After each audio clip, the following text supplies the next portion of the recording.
m'appelle Jean-Claude Meyer, je vais avoir 80 ans le mois prochain, en avril, et je suis un juif antisioniste. Pour quelle raison? À cause de mon histoire familiale. Je suis membre de l'Union juive française pour la paix.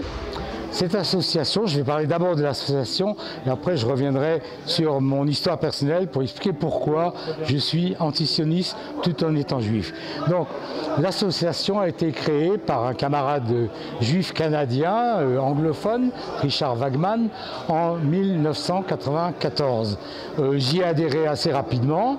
Alors l'association, l'UJFP, donc, a deux objectifs. D'abord, le soutien inconditionnel à la lutte du peuple palestinien pour sa liberté et son indépendance. Et deuxièmement, nous luttons contre toutes les formes de racisme en France et en Europe, que ce soit l'islamophobie, la négrophobie, le racisme contre les Asiatiques, les Roms, etc., etc. Voilà. Alors, la raison pour laquelle je suis membre de l'UJFP, et je peux dire d'ailleurs que j'étais antisioniste même avant. J'étais militant d'extrême gauche, à la jeunesse communiste révolutionnaire. Et en 1967, je me souviens avoir distribué un tract devant un resto-U juif à Strasbourg. Et c'était bien sûr contre la guerre des 6 jours. Et cette guerre des 6 jours a donné lieu à l'occupation de la Cisjordanie, de Gaza et de Jérusalem-Est. Alors, en 1994, j'ai adhéré à l'UJFP. Et pourquoi?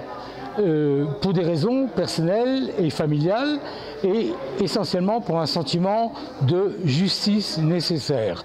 Et donc contre l'injustice subie par le peuple palestinien, au moins depuis 1948, date de la création de l'État d'Israël, mais en réalité ça remonte à la fin du XIXe siècle, au moment du congrès sioniste mondial de Bâle avec Théodore Herzl. Alors pourquoi personnellement je suis pour la justice et donc pour le peuple palestinien? Parce que tout petit, à 2 mois et demi, j'ai subi une des pires injustices qu'on puisse avoir, c'est le fait que mon père, Marcel Meyer, alors que j'avais donc 2 mois et demi, a été fusillé par les nazis à côté de Bourg-en-Bresse où je suis né. Et pourquoi a-t-il été fusillé? Pas parce qu'il combattait, pas parce qu'il était résistant, mais simplement parce qu'il était juif. Donc il était juif, comme les 4 autres juifs qui ont été fusillés en même temps que lui, au bord de la route qui aujourd'hui s'appelle la départementale 1083, entre Bourg-en-Bresse et Marlieux, où mon père est enterré. Voilà. Et en même temps, les nazis avaient eu la perversité, pour mélanger le tout, de fusiller 2 jeunes FTP, francs-tireurs et partisans communistes, qui eux étaient dans le maquis, dans le Jura. Voilà.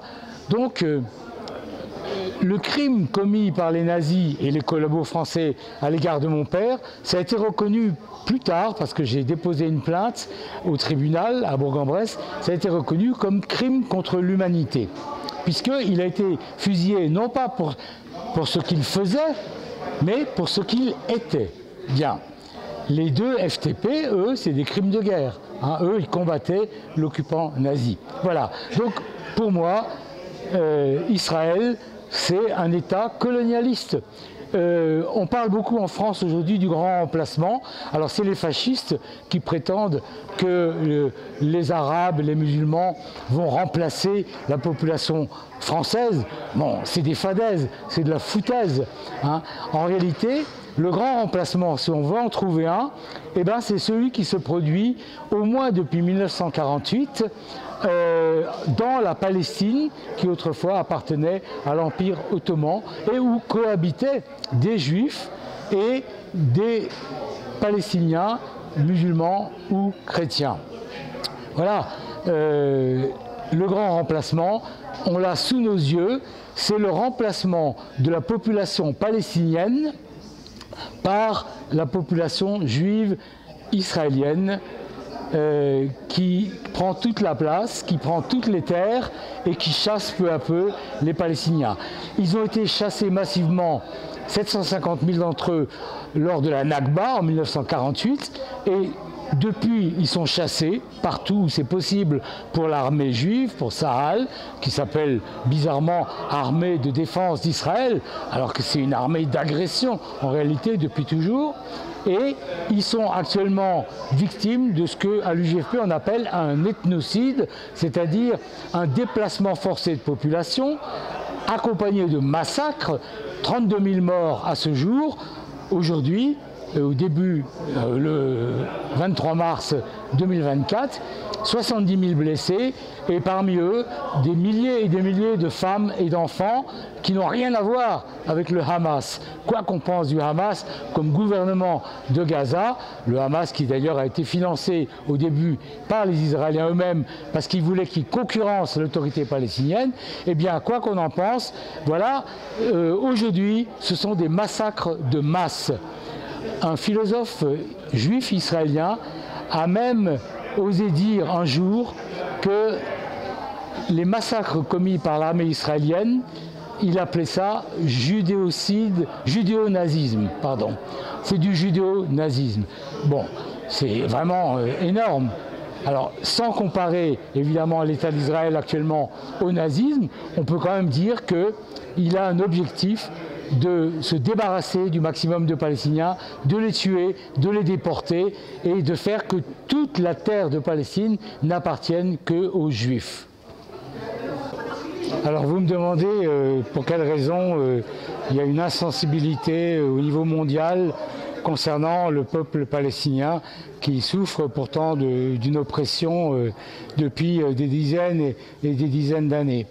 Alors déjà, je distinguerai les opinions publiques et les gouvernements.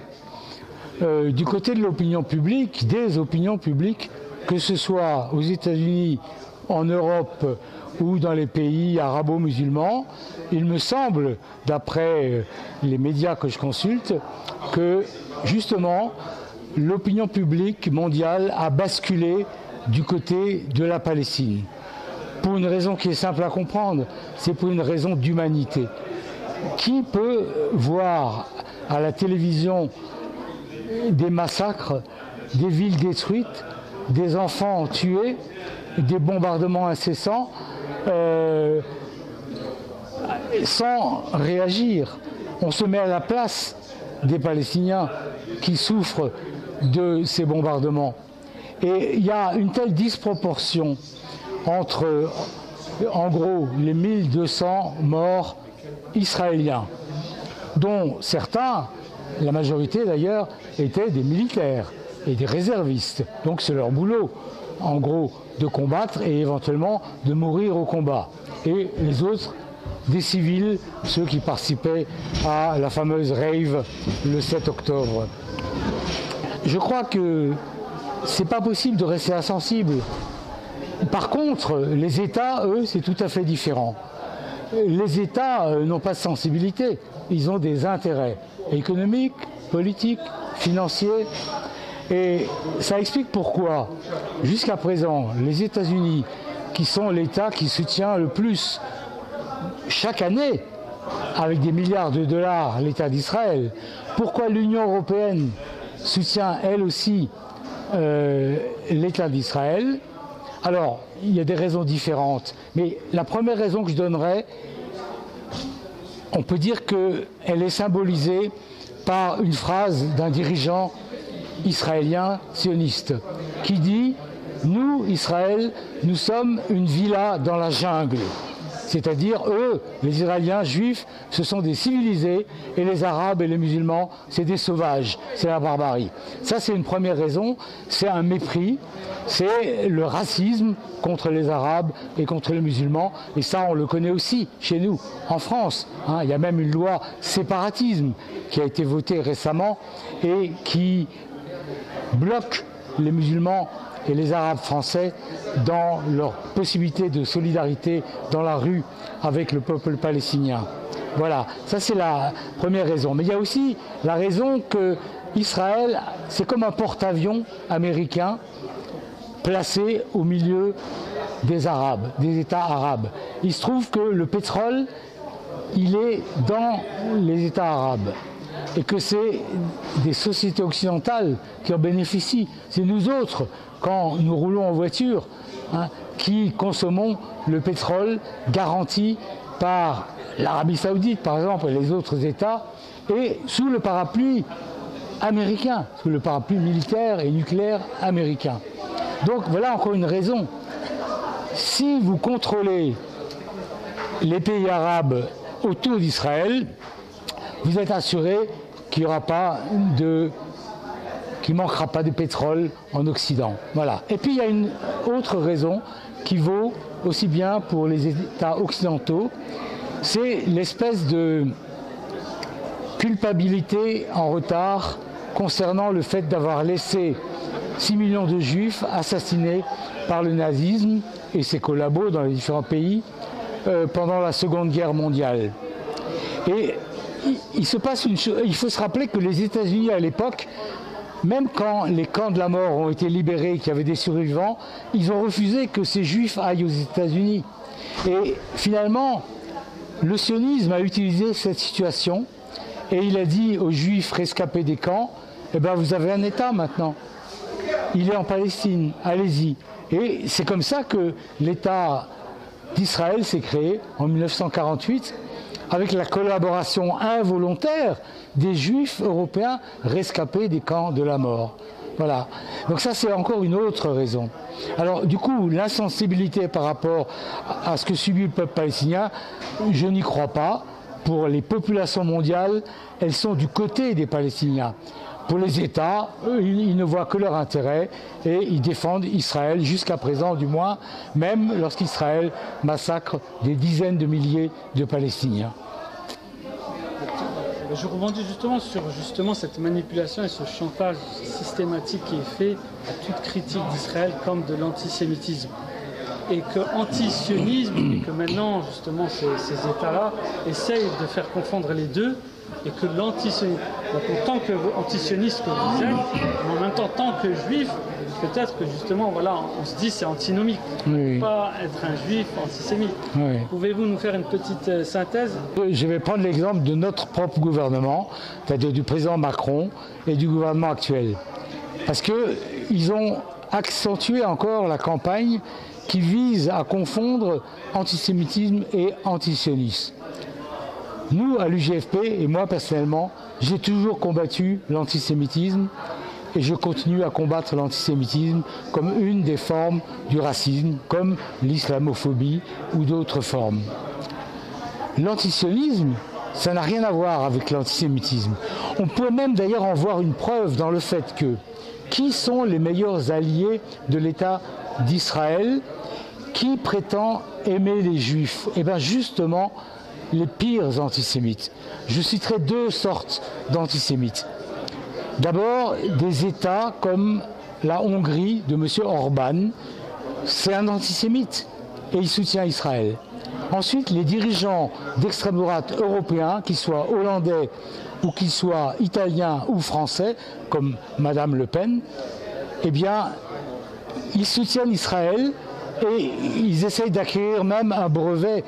En ayant ce brevet de pro-sioniste, de pro-israélien, ils essayent d'effacer le fait que leur propre parti, le parti créé par Jean-Marie Le Pen, a été créé par, y compris des nazis qui ont collaboré avec le régime nazi de Hitler ou qui ont été collabos de Pétain. Alors là, elle efface ça, Marine Le Pen, et elle se dit la meilleure amie de l'État d'Israël. Certes, alors pourquoi ? Pourquoi l'extrême droite européenne prétend être l'ami d'Israël? Parce qu'il y a un point commun entre le sionisme et le fascisme, l'extrême droite. Ce point commun, c'est justement la détestation des Juifs. Les sionistes, eux, ils disent « Vous, les Juifs, vous êtes haïs dans le monde entier. La seule solution, c'est d'être dans votre propre État où nous assurerons votre sécurité. » sous-entendu un État juif, uniquement juif, ce qui implique que tous les autres sont des animaux nuisibles. Voilà, il faut les écarter. Et que dit l'extrême droite? Eh bien, l'extrême droite, elle ne supporte pas la présence des juifs dans les différents pays du monde. Et donc, si les juifs allaient tous en Israël, l'extrême droite applaudirait des deux mains, puisque la France, l'Italie, la Grande-Bretagne seraient débarrassées des juifs. Donc vous voyez bien ici qu'il y a un intérêt commun entre le sionisme, et c'est dès le début, en 1897, avec le premier congrès sioniste à Bâle, avec M. Theodor Herzl, c'est dès le début un accord entre les antisémites et les sionistes. Je donne juste un exemple. Herzl, il a été voir le tsar à l'époque. Et le tsar ne rêvait que d'une chose, de se débarrasser des juifs. Et donc voilà, top là, Herzl ne pouvait être que d'accord avec le tsar. Vous voulez vous débarrasser des juifs? Eh bien nous on les prend et on va les expédier en Palestine. Voilà. Écoutez, on va finir juste sur un peu d'espoir. Comment voyez-vous l'avenir?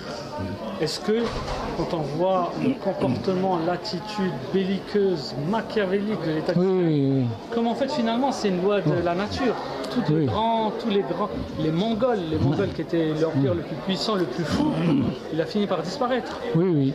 Quel est l'avenir pour vous de cette tragédie? Oui. Parce que ça ne pourra pas durer, Ouais. c'est sûr.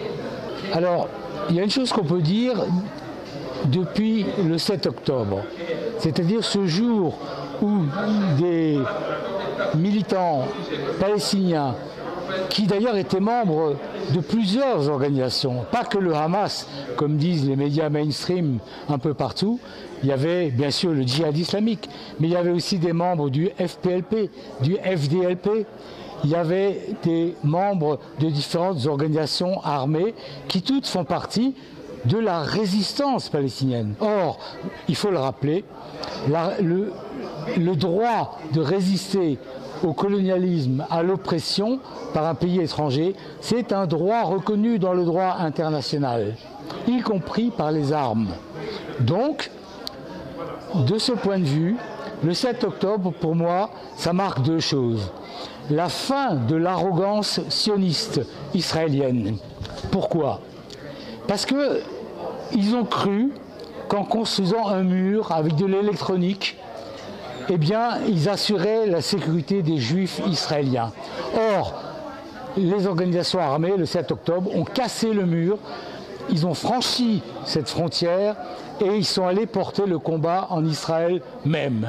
Et d'ailleurs, ils ont attaqué des kibboutz, et ça je l'ai appris grâce à Ilan Papé, un historien juif israélien qui a écrit un bouquin, L'épuration ethnique de la Palestine, c'est 1948, la Nakba.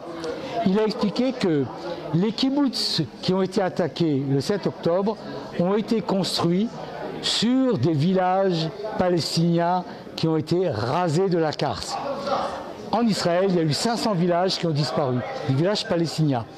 Et je suppose que les parents ou les grands-parents des combattants palestiniens de Gaza, eh bien, ils faisaient partie des réfugiés de 1948. Et d'une certaine façon, le droit au retour des Palestiniens, refusé, enfin voté je ne sais combien de fois par l'ONU, mais refusé dans les faits, d'une certaine façon, on peut dire que le 7 octobre, les Palestiniens de Gaza ont effectué leur droit au retour pendant 2-3 jours. Certes, ça a été également des morts, et personnellement, je regrette les morts civils, mais par contre, les soldats israéliens et les réservistes, bon, c'est normal, ils risquent leur vie dans le combat qu'ils mènent contre le peuple palestinien. L'autre, les 300 ravers, on peut dire que du point de vue du droit aussi, c'est un crime de guerre. Voilà. Pourquoi est-ce que je dis que c'est la fin du sionisme et de l'arrogance sioniste israélienne? Parce que pour Israël, pour les sionistes, pour les créateurs de cet État, depuis Herzl jusqu'à Netanyahou, la fonction d'un État juif, uniquement juif, c'est d'assurer la sécurité des Juifs. Or, qu'est-ce qu'on voit? Quel est l'État au monde aujourd'hui où les Juifs sont le moins en sécurité? C'est précisément l'État d'Israël, parce qu'ils payent le prix de la colonisation et de l'oppression du peuple palestinien. Donc pour moi, le 7 octobre, ça marque la fin de l'arrogance sioniste et d'une certaine façon le début de la fin du sionisme lui-même. Et pour l'avenir, pour le dire très brièvement, je ne crois pas un instant à la fable des deux États côte à côte. L'État palestinien qui n'aurait même pas 22% de la Palestine historique aux côtés d'un État d'Israël. Parce que tout ce que fait Israël en Cisjordanie, à Ramallah, à Gaza, à Jérusalem-Est et même le Golan syrien prouve que le sionisme veut posséder toute la terre de Palestine, de la mer au Jourdain et même, pour les plus fascistes, de la mer jusqu'à l'Euphrate, sous prétexte qu'il y avait des Hébreux il y a 2500 années qui vivaient là-bas. Mais je pense que la seule solution, pour dire une chose positive, la seule solution, bien qu'elle paraisse utopique aujourd'hui, c'est l'existence d'un seul État. Israël a créé un seul État. Il y a un seul État où il y a des Juifs, où il y a des Palestiniens. Il y a 6 millions de Palestiniens, 6 millions de Juifs. Il y a des Russes, il y a des Asiatiques, etc.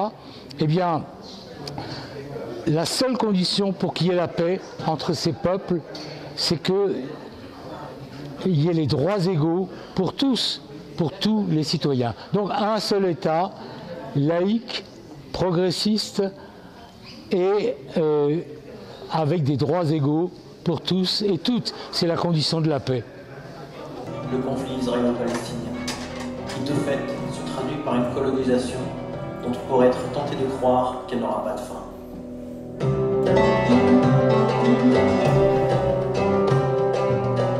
Ce film nous propose d'y voir plus clair dans cet enchevêtrement complexe. Il est basé sur le fait que la connaissance, la compréhension sont des préalables à la résolution des conflits.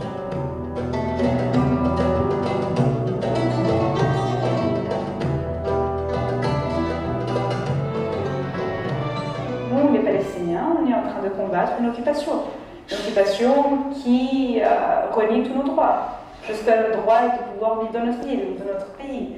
Donc, c'est très important de remettre le bon contexte. Par exemple, Nourrit Pérez nous expliquera